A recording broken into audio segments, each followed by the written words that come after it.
Posture is an important concept to keep in mind during exercise and in daily life. It describes the way we support our body weight, and since supporting our weight requires energy, it is important to talk about how to do so most efficiently. It is also the starting point for talking about form during exercise. At Rejuvenan Fitness, perfect form is the goal. Proper form is the best way to stay safe during exercise. Regardless of body position, we are always using our muscles and bones to support our weight. When we do so efficiently, we avoid many of the common complications associated with poor posture, such as chronic pain, especially back pain, pinched nerves, poor circulation, and spinal misalignment. This is Gabe. Let's begin our discussion of proper posture by noting some common problems starting from the ground up. First, Gabe's legs are curled under him, and his hips are forward in the chair with his lower back rounded. His core is loose and his shoulders are slumped forward.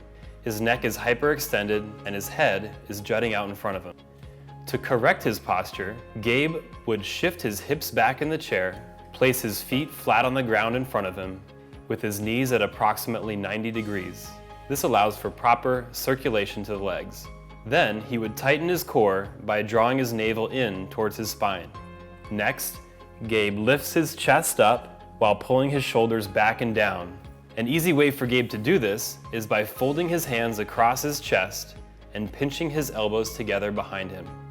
This is the proper position for your shoulders.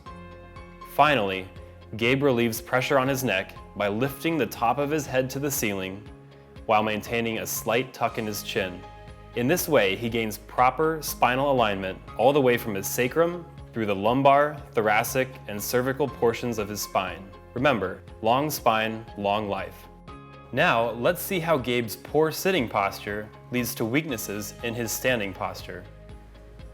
Notice the same loose core leading to a forward pelvic tilt. Gabe has a rounded back with shoulders slumped forward. His neck is still hyperextended and his head is too far forward. Let's correct his posture in the same way we corrected his sitting posture, this time moving a little faster. Gabe tightens his core by drawing his navel to his spine, which allows him to pull the front of his pelvis up while dropping his tailbone down. He finds his proper shoulder position by folding his hands across his chest again and pinching his elbows back and down. He lifts the top of his head up and tucks his chin slightly. Now we can see proper alignment of his spine from sacrum through the lumbar, thoracic, and cervical portions. Long spine, long life.